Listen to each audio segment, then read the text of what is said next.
This is the New American Media. Broadcasting to you, live from the Milky Way galaxy, the solar system, planet Earth, North America, the United States of America, California, Los Angeles to be specific. Hello everybody and welcome. Welcome to Agree to Disagree here on the TNAM radio network here at the New American Media. I'm your host, Brian Engelman, thanking you once again for joining us, as you have done for the greater part of the past 2.5 years. Thank you ever so much for staying connected and checking out what we're up to, whether it's our sports show, The Unhappy Hour, whether it's our music coverage.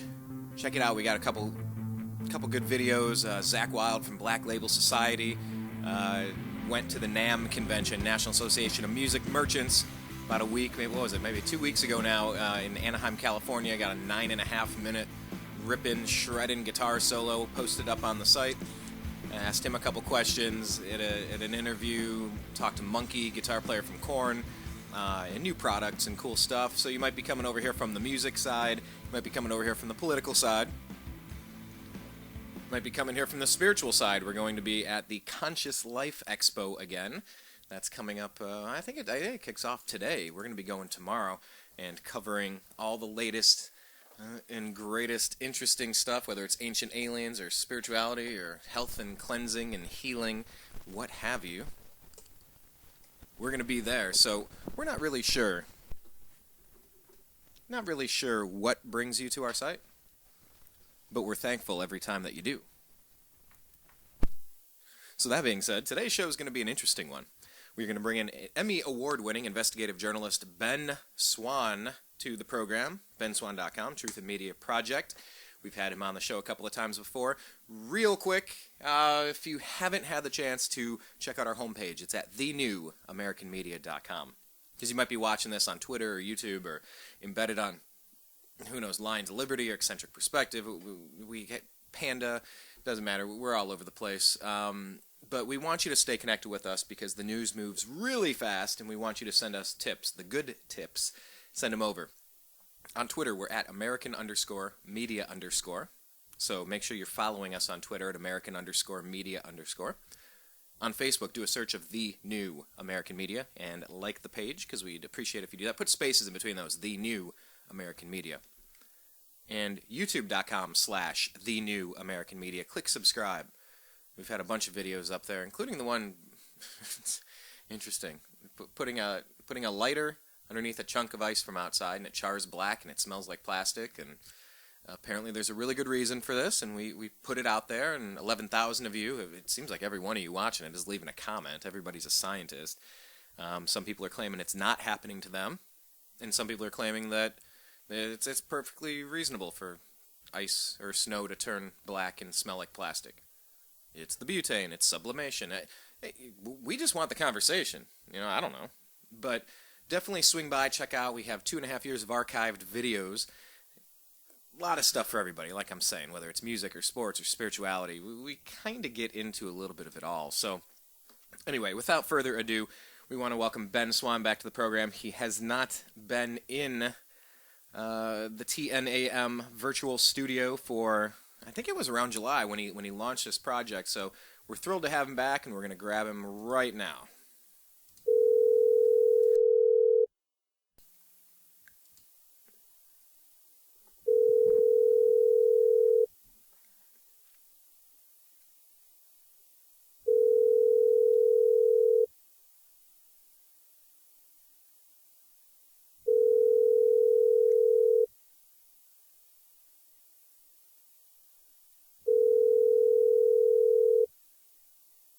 Hi, this is Ben Swann. I'm sorry I missed your call.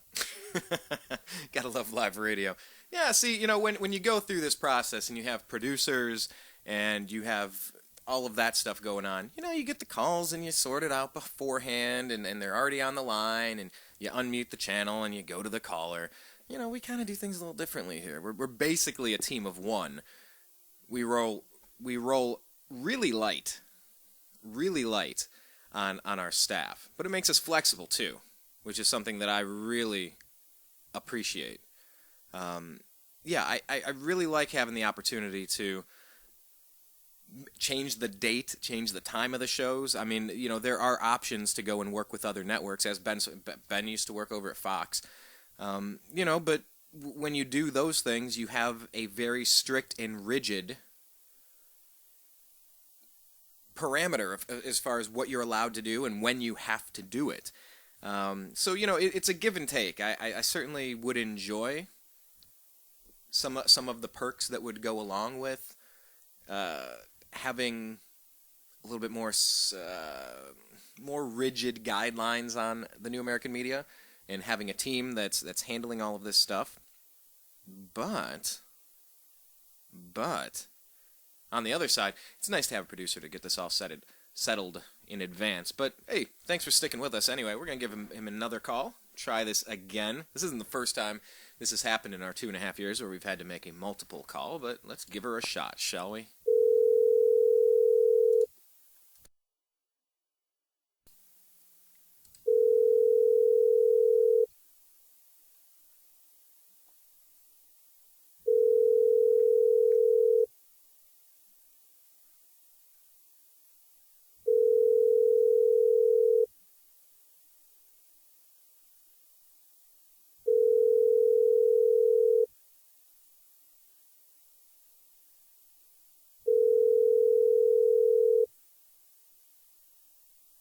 Hi, this is Ben Swann. I'm sorry I missed your call. You can always send me a text message. It's the easiest way to get a hold of me. Or leave me a message here, and I'll call you back as soon as I can.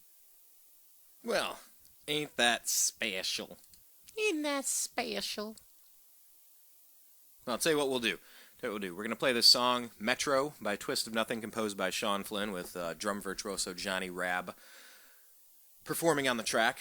Let me go off air for a moment here and try to connect with him. Give me 1 second, por favor.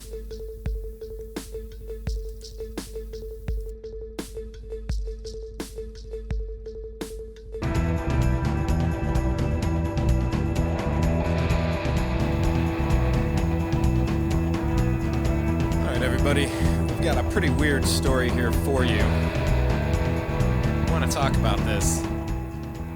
This is out of the AP, found it over here on Yahoo, from February 3rd, 2014.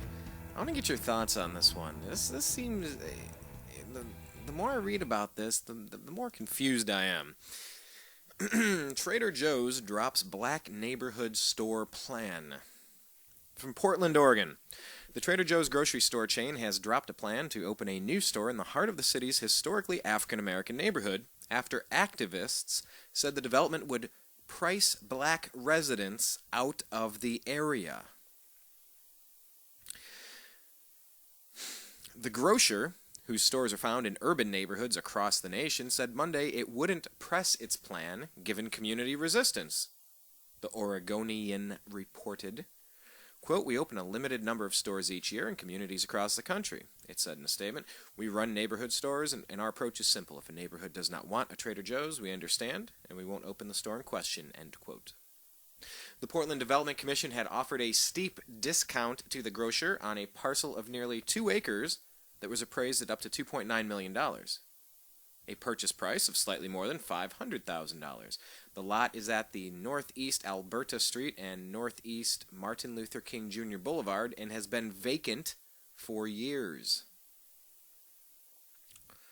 Critics said the development would displace residents and perpetuate income inequality in one of the most rapidly gentrifying zip codes in the nation. The Portland African American Leadership Forum said the Development Commission had in the past made promises about preventing projects from displacing community members, but hadn't fulfilled them. It sent the city a letter saying it would quote, "remain opposed to any development in northeast Portland that does not primarily benefit the black community." End quote. It says the grocery store development would, quote, "increase the desirability of the neighborhood for non-oppressed populations," end quote. Are you following this out there? Are you following this?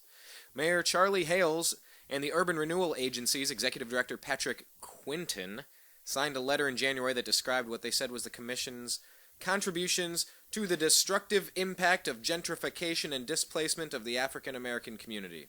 Trader Joe's is based in Monrovia, California. Its store would have been the anchor of a two-building development that included space for 4 to 10 shops and 100 parking spaces. A company owned by African Americans in Portland had been slated to build it. Hale said Monday it was too soon to determine what might happen to the vacant lot. Now,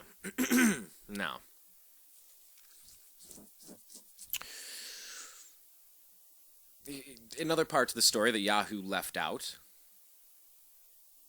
this is on benswann.com, says the grocery chain is based out of California and regularly makes headlines for their revolutionary business model that brings discount health foods and products to neighborhoods. Also, the chain is continuously praised as one of the highest-paying grocers in the world. New employees start out at $10 to $20 an hour. Supervisors make $45,000 to $75,000 per year. And store managers bring in six-figure salaries. Also, the company makes regular contributions to employee 401k accounts. Now, I hope you all hear that and know what that means. This is Brian. You're live on the air. Brian, it's Ben Swann. Hey. Welcome, buddy. How you doing, sir? Hey, I apologize so late to call in here. I had my sons at this Cub Scout deal tonight, so and I the time got away from me. We were looking at snakes. The time always flies for me when I'm looking at snakes too. I think I was in pack 3517 as a child, and I think being a Boy Scout is a great idea to learn good skills and learn how to take care of yourself. Yeah, it's did you get all the way into the Boy Scouts, Eagle Scouts, all that kind of thing? I think, what was it, Cub Scout, but what was it, Boy Scout, Cub Scout, Weeblos is kind of where I started finding sports, and I started playing baseball and then football and kind of veered in a different direction. So, didn't quite graduate, but I took a few courses. Very cool stuff, very cool stuff. Yeah, well, hey, Ben, welcome back to the program. Ben Swann, Emmy Award-winning journalist, investigative journalist. Last time we talked, I believe, was when you were launching your new project at benswann.com. That's SWANN. And, I wanted to kind of lead things off here. Like I said, I think it's been, was that July when you launched the project, Ben? It was. We launched in July. That's correct. Well, I wanted to ask you a couple of things about that. How is the new media project going for you? Well, I think it's going well. I'm very excited about all that we've been doing. We did a full season of the Truthy Media Project that had a total of 12 episodes with it. Those episodes are on Roku. They've been on YouTube, and hopefully here within the next couple of weeks, we're going to be on Hulu. So we're very excited about getting that content into more of a mainstream kind of a platform for the audience. Right. We've been doing Truthy Media vignettes that are going out on radio stations across the country, and so there's a lot happening with that. It's just kind of an exciting time as we build this out and learning the process as we go. But I think it's been definitely a worthwhile project so far. Yeah, and that's what I wanted to talk with you about, Ben, because another question I had is, what lessons have you learned from this? Because, you probably had an idea after you left Fox over in Cincinnati, what you were getting into, but you probably had no idea what you're getting into. Nobody ever really understands how to swim until they jump in. What kind of lessons have you learned, both positive, negative, and challenges you see on the horizon, and opportunities that you might not have realized just how good of an idea this might be? Well, I think that in terms of the negatives and the challenges, one of the things that is very difficult, I think, to gauge before you step into it is how hard it is to really create distribution platforms. There's just so many limitations on that.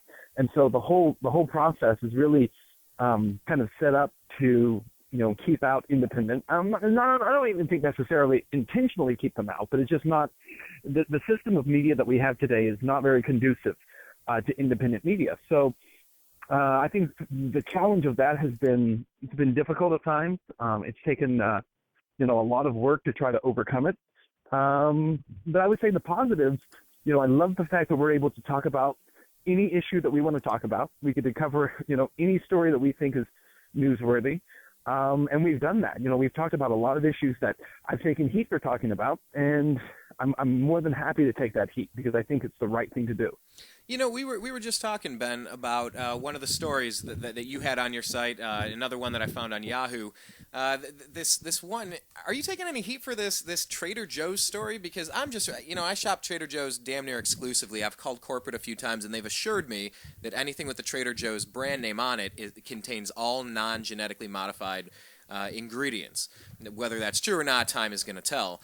We just found out Subway's putting yoga mats in their bread. But have you taken any heat from this story? Because I just, prior to you calling, I was starting to tear into this story about what's going on with this Trader Joe's enterprise that certain community leaders want to bounce out of here. Are you taking any heat for this one? Well, we haven't yet. The story just went up today. We put it up today. From what we understand so far, Trader Joe's was essentially asked not to set up in this community because it's predominantly African American, and because it's not an African American owned company. They didn't want it there. Politicians and some of the activists in the area didn't want it there. Now, I think that it deserves more than what we've given it. Today is just the initial story, so we hope to continue to follow it. But I would like to know, especially from community leaders, what is the thinking behind this? Because you're talking about a company like Trader Joe's that provides really quality, as you were talking about, quality service and products, first of all, to the community, which is very important, especially in predominantly minority communities. It's difficult sometimes to get organic food and get some of those better quality products, first of all.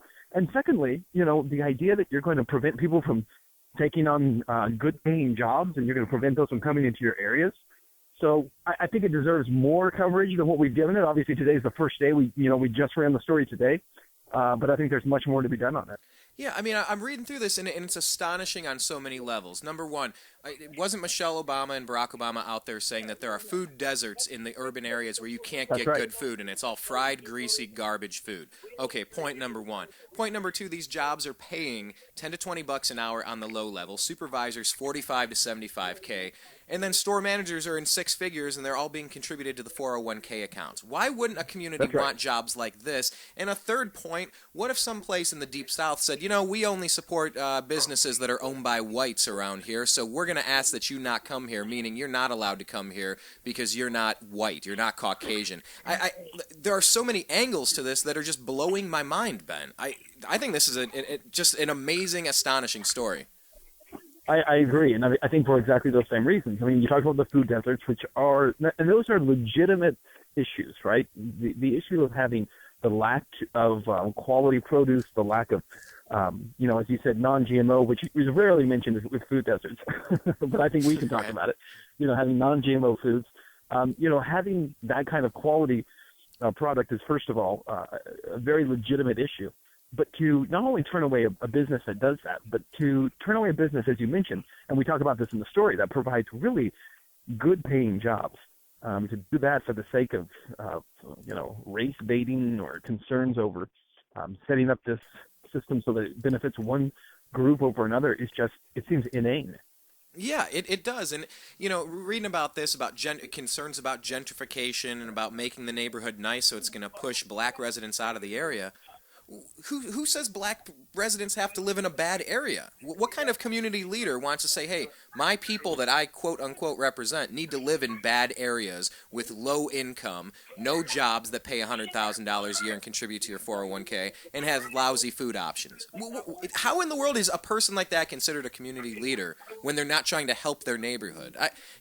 I'll get off my high horse on this. I just have a lot to say on it. The story's blowing me away, Ben, because I live in Los Angeles. I go to Trader Joe's a lot. I live in a neighborhood that is predominantly African American. If you had to put the pie chart together, I just don't understand where these community leaders are coming from. Because in theory, you want to improve the neighborhood. If these statements are true, and they appear to be, we're certainly running them as taking their word for it, in what they're saying. Look, if these statements are true, they do nothing to benefit the African American community that they're claiming that they want to protect. It does nothing but it continues the cycles of poverty. It continues cycles of, what it really is? It really comes down to cronyism and politicians who say, We want to basically control the system to benefit probably, my guess would be, our friends and to enrich ourselves. That's what a lot of this really comes down to. I mean, very rarely do you find politicians who are actually serving any community interest or constituency interest. Most of the time, they're just enriching themselves, and that's probably what this is the case of. Now, I don't know that for a fact, so I'm speaking off the cuff on that, but too often that seems to be the case. Well, Ben, I really don't think you're too far off on that by any stretch of the imagination. Nanny State Nancy wanting to change the Constitution is another story I had jotted down I wanted to talk with you about. But I kind of want to splice this one off in post-production, leave it on its own, and I want to get feedback from our listeners. So what I'm going to do is I'm going to press pause here for a brief station identification break here on the TNAM radio network. Our special guest is Ben Swann. Make sure you go check him out, his Truth in Media project at benswann.com. That's SWANN. And we'll be right back on the other side. I mean, I have stories about Postal Service buying ammo, California snipers taking aim at the power grid, Nancy Pelosi wanting to change the Constitution, any thoughts that Ben might have on Kelly Thomas, the verdict that came down, and general police abuse across the country, Fukushima, immigration, Amnesty, an impeachment possibility, and GMOs. And there's a lot of stuff to cover, and he's got his kids with him, so we're going to kind of go a little bit more rapid fire than we intended. So please stick around here on Agree to Disagree. My name is Brian Engelman. We'll be right back. You are listening to the New American Media. All right, everybody, if you're listening live, that took just a matter of seconds, and if you're listening after the fact, please make sure you check out both components of our interview with Ben Swann. Ben is joining us again. He is the founder of benswann.com. That's SWANN, in his Truth in Media project. Yeah, we were talking about that Trader Joe's story. I am just blown away by this. I'm going to stay on top of it. It hits home for me on so many levels. I'm just flabbergasted by it, but I wanted to splice it off for its own separate place because it's going to take a little bit more in-depth time than you and I are going to have today. So, Ben, I have been following your career for a while, and for the people that aren't really familiar with your work, you really popped on our radar when you had a couple of moments with President Barack Obama. I believe it was down when you were down in Cincinnati or on the campaign trail working for Fox down there. For the people that aren't familiar with you, I'm sure you're never going to forget the moment that you had a chance to ask the president a few questions. Can you maybe hit reset and just remind people where you're coming from and how you popped on the radar for so many people that were impressed with how you conducted yourself with your brief amount of time with the president? Sure. Yeah. And I would agree with you. I don't think I'll ever forget this opportunity. And I think as a journalist, it's, certainly goes into the top one or two moments that you can have when you get to interview a sitting president, regardless of who it is. In this particular case, my opportunity came in September of last year when I had a chance to, not last year, it was 2012, how time flies. Indeed. September of 2012 when I had a chance to interview President Obama on the campaign trail in Ohio. And I was essentially given 5 minutes with him and took those 5 minutes to, instead of talking about the usual scripted, kind of campaign trail through Ohio talking points, confronted him on some issues that I thought were very important for my viewers and for my family, even, wanting to know why the president believed he had the right to have a kill list. Why he thought that was something that was his prerogative or his right as a constitutional attorney or as a president, why he would do that. Also wanted to know why we were supporting Al-Qaeda in Syria, which was funny because at the time, virtually no one was talking about this story. The idea that Al-Qaeda was even in Syria. Wanted to know why he kept saying we would end the war in Afghanistan in 2014 when we were going to stay there for at least 10 more years. And wanted to know why he had said he would veto the NDAA, indefinite detention, didn't do so, and then used the government's lawyers to fight an injunction against indefinite detention. So those were the questions that I got a chance to ask. And yeah, you're right. For a lot of people, it was the moment when kind of popped on their radar and they said, who is this guy and what is he doing?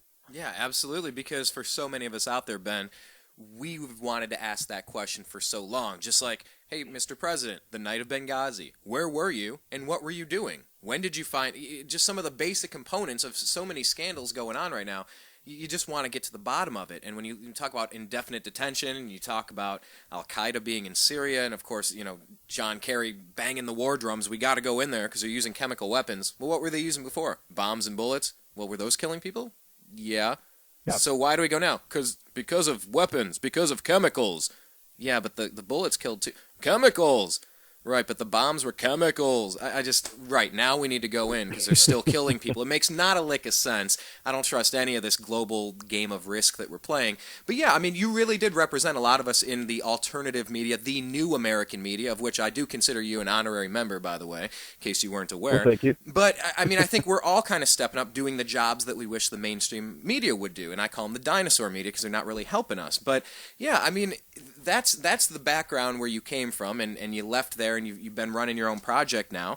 And, you know, there's so many stories I want to get to, so let's just jump in. Postal Service buying up ammunition. It's another story that you have covered on your site, and this is not the first time we've heard of obscure government agencies going on weapons and ammunition stockpiling shopping sprees. Can you tell us about what's going on with the latest there? Yeah, the story, as you mentioned, it's not that new. We see it happening over and over. DHS has done this. Homeland Security has done this. Social Security has done this. Postal Service has done it. But essentially, the latest one is Postal Service has a huge order in to buy guns and ammo. And, you know, you have to take a step back, as we point out in the article, that the Postal Service, which is running these massive deficits, which is, you know, not able to even support itself in terms of what it has to do, because, you know, the Postal Service, by congressional mandate, has to fund pensions like 75 years into the future. And so they're running these enormous deficits. It's basically collapsing under its own weight, and yet they have purchase orders in to purchase huge amounts of guns and ammo. It's pretty ridiculous. I think what's happening here is it seems like all these government agencies are using their budgets under some kind of order to try to get ammo and guns off of the shelves and out of the ability for the public to reach it. That's what it seems like is going on. But either way, it seems very bizarre that the Postal Service would be purchasing so much ammo and guns. Yeah, absolutely, because it serves a few different purposes. When you have Social Security Administration, I mean, what, you're going to go hand deliver a check to somebody and they're going to attack you, so you need... I don't understand the Postal Service, you know, I mean, come on, the phrase going postal, now you're making ammo buys. All right, fine. I guess Jay Leno's leaving a little too soon to crack all of those jokes, but... You know, right. This stuff doesn't make a lick of sense, you know, except for, like you said, maybe they're on one hand trying to take them off the shelves so that the average patriots and I mean, face it, the word militia is just the good people standing up in their local community to protect themselves in case of extreme danger. It's not a dirty word, folks. You know, if there's no ammunition on the shelves, then the good people can't get their hands on it if they don't already, and they won't be able to protect themselves in any number of circumstances, whether it's a Katrina-like scenario, a grid-down scenario, a UN invasion scenario, a China. It could go 100 different ways. But it does that, but it also does something where maybe they're trying to sneak ammo purchases into obscure government agencies to then reroute them back to some central area to further bolster their stockpiles. Have you considered that one too? Right. I mean, there's a lot of why questions out there, but the what question is not really a question, right? We know exactly what they're doing. They're making huge buys. Look, in this time of government waste, let's just take remove anything nefarious from it. Just in this time of government waste and needing to cut back on this enormous $17 trillion debt that we have looming over the nation, don't we think that as taxpayers we should say, wait a minute, stop using our taxpayer dollars to buy ammo and guns for agencies that don't need to be armed? I mean, just from a fiscal sanity standpoint, it doesn't make any sense. So, yeah, I think, I'm not sure about the why. The why, there's a lot of reasons why it could be, but certainly the what doesn't make sense just by itself. Yeah, absolutely, and especially when certain places are buying up the hollow point ammunition, which they don't use on the range for target training anyway, and you go, well, why are you buying the That's hollow right. point? Anyway, just another reminder that we're through the looking glass here, people, and if you don't think it's time to get prepared spiritually and personally in your own life, hey, what else can I tell you at this point? You do your thing, I'm going to do mine, but there's weird stuff going on that doesn't make sense. I want to talk about weird stuff. Let's start with Nanny State Nancy Pelosi wanting to change the Constitution. Another story you had featured prominently on your site. I'm out here in the great state of California myself. And, anytime you get someone like Nancy Pelosi or Henry Waxman or Barbara Boxer or Dianne Feinstein opening their mouth, you know something crazy is going to come out about 70% of the time. Can you talk about what Nancy Pelosi is trying to discuss with the funding mechanisms and what she wants to change in the Constitution to kind of rewrite our laws right now. Yeah, I think one of the things that's interesting about this is that what Nancy wants to do, and actually it's not that inane from, you kind of step back from it, but essentially what she's trying to do is she wants to set up a system where taxpayer dollars will ultimately go to candidates who get further into through the primary process, into the general election process, and essentially, protecting those candidates, giving them an opportunity to, I guess, have a better shot because of Citizens United. I mean, her argument is essentially that with Citizens United and the Supreme Court allowing these big corporations to pour money in, that the individual, voter, that their voice is being lost, and so taxpayer dollars can be used to offset this. Now, that's not that crazy, I think. If you take the point of view that there needs to be a balance, I think you could argue that all this Citizens United money, right, all this corporate money that's being poured into elections is also a bad thing. But I don't think you make the situation better by doing another bad thing, by using taxpayer dollars and forcing it into this two-party system that essentially continues to subsidize a system that doesn't represent people anyways. You know what? I'll give you that. I guess I'm looking at everything through the scope of I have a pen and I have a phone, so I'm going to do things, and you're not going to stop me.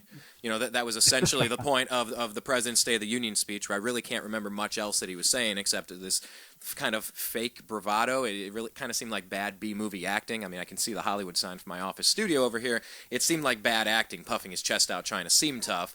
So I guess I'm viewing things through the prism of I'm working around Congress. I'm just going to do stuff now. So when Nancy, can't wait to pass it to find out what's in it, Obamacare, Pelosi, right, when she says something, my ears perk up in a bad way. You go, all right, what's the trick? Sure. All right, what's the trick? And I agree with you, Ben. I don't like the two-party system remember either. This too. Yeah, remember this too, though. What she's talking about doing, again, while it makes sense on some levels, you have to look at the bigger picture here, right? The bigger picture is what Nancy Pelosi wants to do is essentially in the Constitution guarantee taxpayer dollars that will flow into a two-party system. Further solidifying in concrete the two-party system, which is really a one-party system. That's the biggest danger of what she's talking about. Okay, so dig a little deeper through the onion and we'll all start crying. Okay, I see it. Yeah, because I don't think it's a two-party system. I think they're two wings of the same dirty bird, two sides of the same coin. Exactly. It's vote for bad A. Did you ever see the Simpsons episode where Kang and Kodos came down? It was a treehouse of horror, and they're the aliens. And they wore and they wore the costumes of I'm Bob Dole. Yeah, it was Bob Dole and Bill Clinton, and then they find out they're aliens. Right. Like, go ahead, throw your vote away, vote for a third party, and an alien ends up winning. And anyway, but yeah, I'm not a big fan of the air quote two-party system myself either. But talking about more life and death stuff out here in California, we had the unfortunate opportunity to cover the Kelly Thomas murder, caught on tape by the Fullerton police. The cop on the scene, he's right in front of the camera, puts on latex gloves. He says, "You see these fists? They're getting ready to F you up." They beat this guy to death. You can hear him calling out for his father.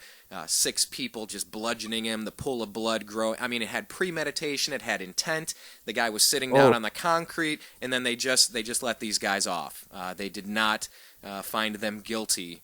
They held the trial in Fullerton, California, so I don't know if the citizens were intimidated, didn't want these guys doing the same thing to them, but for some reason, they didn't convict. But this isn't the only case of police abuse going on across the country. I've been skimming through your site over the past few weeks, and I've seen you putting a few things out there. Would you like to talk about that case specifically, or that and some other things that you've seen where police are just really going overboard, hyper-militarized, and we're really entering a bad place with the militarization of our local police forces? We are. Let me start out by saying, let me just apologize to you. My battery's low, so if I dip out here, okay, I'm not hanging up on you. Fair enough. But I'll talk until we go here. But I want to say this: I'm not entirely familiar with this particular case, though I will now get familiar with it because I'm very interested in the story. I have been accused. I got to tell you, Brian, accused many times of being a cop hater, having no respect for cops. That's not true at all. But if you do frequent our site, then you know that we do put up a number of stories regarding militarization of police and police abuse. And the reason we do is because I believe we have given authority, all kinds of authority, to police officers and sheriff's deputies in our society. And when you give someone that kind of authority, there is a much higher level of responsibility. And what we're seeing right now is this incredible situation developing across the country where police act as if everyone that they deal with is a threat, is a suspect, is a danger to them. And on top of that, really, come from a point of view that says we're going to treat people in the most aggressive way possible, and then they rally around each other after something like this happens, and it's this attitude of, well, he was just doing his job. I mean, there's a story out of New York that just came out today that we're looking into, where a 10-year-old kid, when cops came into his house, was videotaping him with his phone. The cops stomped the 10-year-old's leg, breaking his shin, dragged his mother in her underwear outside, and then because her breast popped out of her underwear that she was wearing, began to play with her breast, mocking the fact that she had a piercing there. And so she was actually charged with resisting arrest.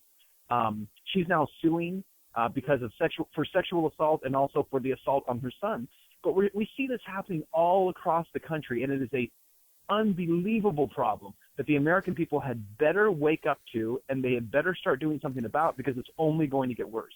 And I was fortunate enough. I was on with John B. Wells on Coast to Coast, and if you didn't know, John B. Wells, because I know you were on there when you were launching your project as well. Right. And John has launched his own caravantomidnight.com project, where he's doing his own thing, just like you were, just like Glenn Beck is, just like a lot of my favorite journalists are doing. But I was on Coast to Coast with him, and I talked with him shortly after that verdict came out, and I explained my situation with the LAPD, where I was almost thrown down a flight of stairs for standing at my friend's home with a glass of water.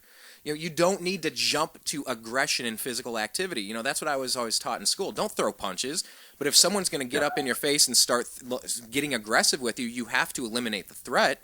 And it's like when police are jumping to aggression and pushing the physical envelope to get to that point, this is a dangerous game they're playing with the American people, because there was a Crispus Attucks moment when things got out of control in Boston a couple hundred years ago, and the people finally had enough.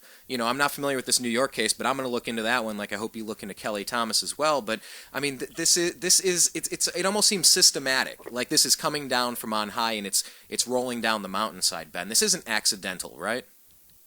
No, I agree, and I think part of the I had a detective who told me, I was speaking at an event in Minnesota, and he came up to me afterwards and he said, I want to tell you something. He said, everything you say about militarization of police and the aggressiveness that's happening, he said, you're absolutely right.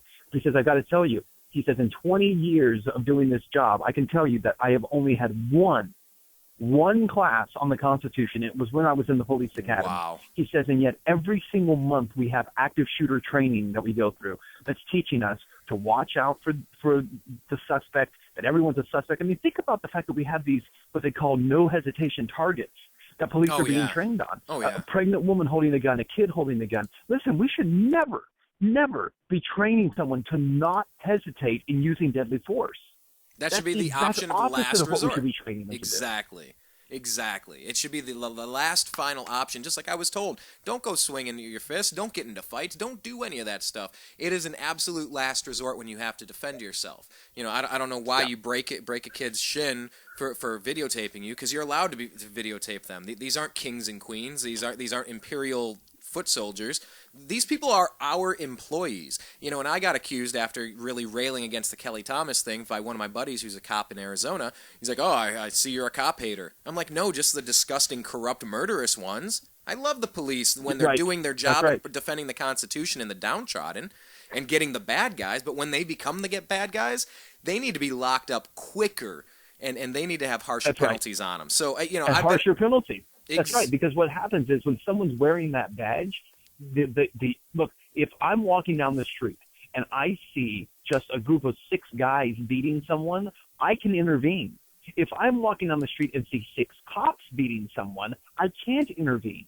And I don't just mean like I would, but I'm talking about legally. I have no right to intervene there.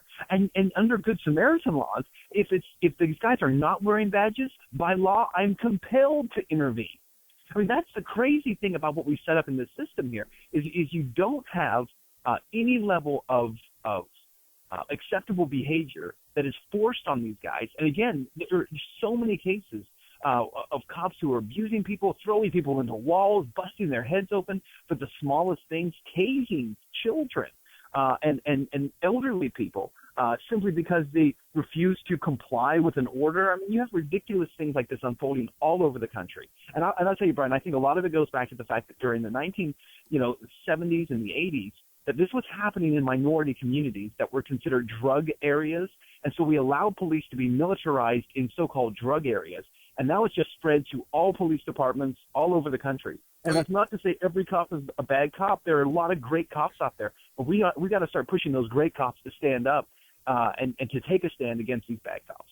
Yeah, and you look at the MRAPs and these huge military vehicles being deployed in Delaware, being deployed, you look New in Hampshire, Kansas. that's right. Yeah, you look all across, it's like, why in the world do they need a military tank for this? No, it is beyond through the looking glass, beyond the pale. Have you had the chance to connect with Oath Keepers yet? I don't know if I've asked you that yet. I have, and I've actually talked to Stuart Rhodes a few times, and a huge fan of what those guys are doing. And not just that, but also the Constitutional Sheriffs and Police Association, the Sheriff Richard Mack runs, same type of thing there, right? But they are focusing on really strong constitutional principles and the principles of having police and sheriff's deputies that really stand up for the Constitution, not abusing people. Yeah, we've had Stuart Rhodes on our program before. We've had Dan Johnson from Panda on our show before, actually from my college in Bowling Green. And yeah, I mean, there are organizations that are now starting to step up. It's just, you kind of wonder from time to time if it's too little too late. But I mean, I guess that's why you do what you do and why I do what I do. You have kids. I'm trying to pay it forward, and I just hope that we can do a little bit better than our current lot in life. I'm not going to give up. I'm going to go down kicking and screaming, trying to just, I just want people to be left alone. It's not. Yeah. I gotta tell you too. I mean, like I said, there's some really good guys. There's a guy who's a neighbor of mine, who's a police chief, and I'll tell you one thing that he did.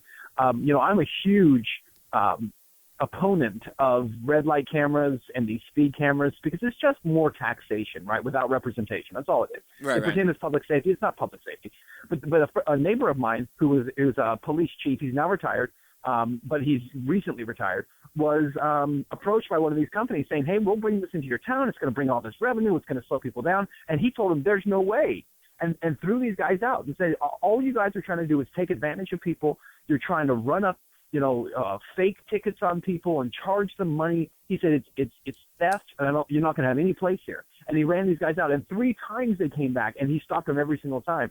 That's the kind of guy that I deeply respect in law enforcement, who stands up for the people in his community and says, I'm not going to let you take advantage of them and victimize them, because that's all it is. It's more victimization. It's taxation without representation. I mean, those guys are the guys that I am proud to talk about, who, wear that badge and do so with great honor. But not everyone who wears the badge does so, and we need to be realistic about that fact. Well, it's just like every crappy NFL team. I'm a Cleveland Browns fan. I don't need to tell you how bad we are. For decades in a row now, it's kind of the norm. But when you have a cancer in your locker room, when you have bad seeds, you got to weed them out. When it ain't working, you got to clean house. And when you let things permeate, when they start fermenting in there, it really gets out of control, and even the good guys start to get soured from it. We're talking with Ben Swann from benswann.com. That's BENSWANN.com, the Truth in Media Project. Ben, let's go real fast here, because I know we had our battery warning a couple of minutes ago, so I just wanted to bounce around to a few things I know that you have an opinion on and a few that I'm not sure, so let's just see what happens. All right. Okay. How about Fukushima? What, are you following this? Because I'm out here on the left coast, and I'm seeing more reports every day about the elevated risk of radiation, and I don't hear a peep from anybody in the dinosaur media covering this. Is this on your radar at all? It is. We're actually getting ready pretty soon to start launching our second season. We're going to be crowdsourcing for that, but doing the second season of the Truth in Media Project. And Fukushima is one of the subjects that we're going to cover. I've already been talking with people out in California to try to get information, so we're already starting to research it. But it's absolutely on my radar. It's fascinating to me that when government says radiation levels are safe, but they keep moving the bar on radiation levels on what is considered safe or not, that's the big concern to me. Yeah, that's a bit of a red flag or a pirate flag being raised up with the skull and crossbones. Yeah. Anyway, how about this one? Immigration and amnesty. I know you and I have talked. You have a different opinion than I do on the border. You say, I believe, if I'm recalling correctly, building a fence doesn't necessarily work. You've been down there and you've taken the tours. I say build the fence first. What are your thoughts on immigration and amnesty? Because you've seen John Boehner, you've seen Barack Obama at least trying to come to some sort of coalition on this to move the ball forward. What do you anticipate happening with immigration, amnesty, or any hybrid of something like that? Well, I think, look, a couple things. First of all, I as I told you, I grew up on the border. I do not believe in the fence because, to me, all you need for a 10-foot fence is an 11-foot ladder. So it doesn't work. Tunnels will be under the fence. They're already under there. And then the level of corruption that's on the border, you're always going to get people across. So, absolutely believe that. Having said that, my belief is this. You can fix, this is just my opinion, but I think you can fix a lot of the issues with amnesty by fixing our taxation system. I think we would actually create a reasonable taxation system, just a fair tax or a flat tax across the board. And if we would do that, so that everyone's paying a consumption tax of some kind and a flat tax, then I think we're in a much better position, because then we, have corporate tax drop to zero and lots of jobs and lots of people who can work and needing lots of people who will work, and everybody who's in the country is paying taxes. So when people complain about, well, these folks aren't even paying income tax, well, they would be if there was a consumption tax instead of this convoluted system that we have set up. So having said that, I don't think that's going to happen. And so anything we get instead is going to be some strange hybrid, amnesty setup that isn't going to be good anyways. Ben, that would just further perpetuate income inequality or something like that. I mean, we operated for a long... That's what you would hear from people, yeah. Exactly. We just operated for a long time without a Federal Reserve or an income tax, so I think we can go back to it. And anyway, thoughts on bitcoins, talking about currency and taxes? Big fan of Bitcoin. In fact, you can help support what I'm doing with Bitcoin. Tell us. Give us the plug. Let's hear it. Say again? Give us the plug. Let's hear it. There you go. I'm telling you, go to benswann.com. We have a Bitcoin address set up there. You can donate there. No, listen, I'm a big fan of Bitcoin. Whether or not Bitcoin itself survives, how long before the Fed get involved in it, because they will get involved in it, we'll have to see. But one thing I like about Bitcoin right now is that, to me, it's a great, great example of capitalism, because there isn't government involvement in it. And so there's risk, but all real capitalism has risk associated with it. So I'm a fan of it. I hope it continues to grow. I hope there are other, alternative currencies that pop up. I hope states will start to adopt alternative currencies. I think anytime we can do that and break away from that Federal Reserve note, the better. Yeah, cronyism and fascism does not equate to capitalism. There needs to be risk, and there shouldn't be bailouts. But, of course, with cryptocurrency, there's a lot of hacking and a lot of manipulation possibilities in there. Let's go very fast with these, because you're probably down to like 3 bars. Hemp being legalized. Tell us what we need to know. Thrilled about hemp being legalized. We're actually working on a couple of pieces in regards to it, but the fact that hemp was illegal in the first place is ludicrous. The United States is the number one importer of hemp.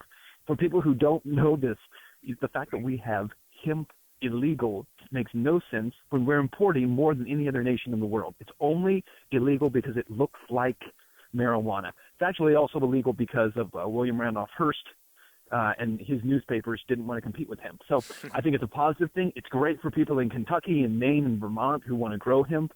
It's a great cash crop, and I hope that it will lead to more jobs in this country and greener, ability for bottles and bags and, fiberglass, everything. It's going to be great. Yeah, it sounds like the assault weapon ban. It looks like a bad gun, so we're going to ban it. Well, it doesn't do what you think. Well, it looks bad. Well, hemp looks like... That's right. No. Anyway, have you heard about this California story up around the greater, San Jose, San Francisco area, where snipers with targeted attacks are taking out power plants? They're taking out the... I'm losing the word here. The generators, whatever the heck it is, I totally lost the word. But there are choreographed attacks now on aspects of the power grid. Have you seen this story at all? But apparently it came out in April. We haven't heard about it, and now the story just leaked out around earlier this week. Have you seen this at all? Because our power grid is vulnerable. I have not seen it. It's a very bad sign, though. I'm very interested in the story. definitely will look into it. Transformers. That was the word I was looking for. Okay. Now, GMO labeling. More than meets the eye. Exactly. Nicely played, good sir. Yeah, and there really is more than meets the eye. And why haven't we heard about it? And why aren't we preparing for, hey, what if the power goes out for a month? I think that's an important thing to consider. GMO labeling. I saw on your Truth in Media where there's lobbying firms trying to make it illegal to put that on the packaging. What have you learned from that? Okay, so here's the thing with this, and libertarians will look at me and say, how could you ever call for GMO labeling? Because, we want free markets, not more government. Listen, the only reason why I think we should have GMO labeling is because we have to label everything. Why is it that's the only thing we don't label? That doesn't make sense. If you want to get rid of all labeling, then let's do that. But if you say we must label and show calorie counts and show sodium and show the amount of sugar in everything, why would you not insist that you explain that you have a tomato full of Roundup? Exactly. Crazy to me. So the other thing is, it's a states' rights issue. If voters in a state say we want to have labels, they should be able to require labels. And there should never be a federal law that blocks consumers in a state from demanding something of manufacturers who are selling in their state. And that's what was happening in Washington. Well, I'm a big fan and proponent of it. I want to know what's in my food. I'm demanding it, and I'm going to keep pushing for it. I can't believe our prop did not pass out here in California, but I don't think it was on the up and up either. The final question, before I ask you one final question that a viewer sent us I wanted to get to. Richard Nixon wiretapped a hotel room and was impeached. President Barack Obama has wiretapped and creeped on the entire world.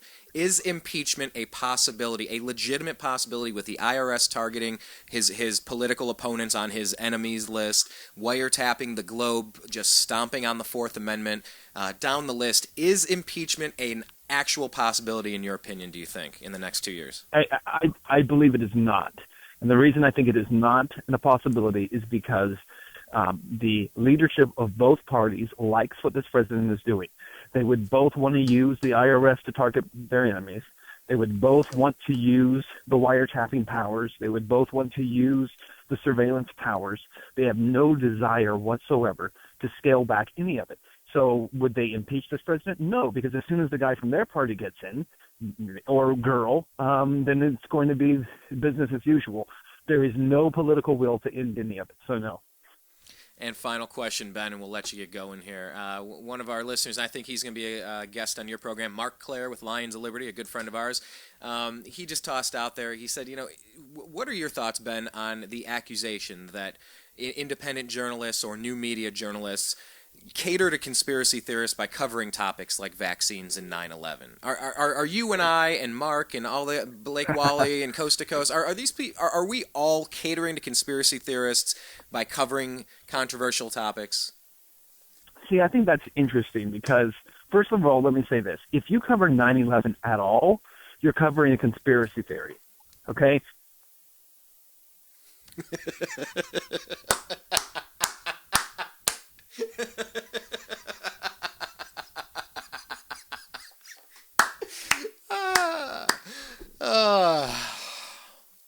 Wow. Yeah, that just happened.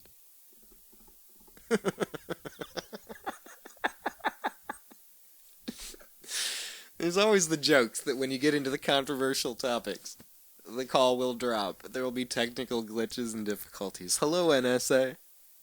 No, I mean, of course, he said that his battery was dying. I'm fully aware of that. But the timing on that could not have been any better. Wow. I'm sorry. I'm just kind of at a loss. Radio does not get better than that. When you get into the heart of the craziest stuff you could imagine, the stuff that so many people have been just screaming is being censored from the realm of public discourse. He literally opens his mouth about 9/11 and the call's cut off. All right, yeah, his battery probably died. Hey, did any of these Snowden leaks, any of these Snowden papers talking about how you can power down a battery? I don't know. I haven't seen that one. Let me ask it on a flip side. Do you think that there's any limit to what technology can and can't do in the backdoors that have been built into all of these spy devices? How about that one? So if you wanted to drain a battery quicker, could you? I don't know. Just asking the question. Wow. That is fantastic. Well, we did know that Ben's battery was dying, and we do appreciate him getting back to us, running around. We appreciate the work that he's doing, and we encourage you to go check it out. He's over at benswann.com. That's BENSWANN.com. Please go take a look at that. Enjoy. Because really, Ben is covering a lot of really good stories, and that's what I appreciate about the New American Media. You know, the New American Media is where I'm coming from at the TNAM radio network here, the company I founded 2.5 years ago because I was sick of being lied to. Because I was sick of the propaganda, because I just didn't trust the talking heads that were on the television and on radio anymore. And then you learn that most of the corporations, the media outlets, they're all controlled by the same place. Have you ever seen the Conan O'Brien episodes where he puts together, don't feel bad if you've went out and bought 1, 2, maybe even 10 gifts for yourself? And he shows all across the country these talking heads that are reading their script, they're reading their teleprompter, they're doing their Obama, and it's the same script all across the country, and you just go, wow. There's only a handful of corporations that own every media outlet. They tell them to say the exact same thing, and they're just actors. They're just reading the script. You know, they're not the screenwriter. They're not doing the screenplay. They're just the actors. Yeah, that's why I started the newamericanmedia.com.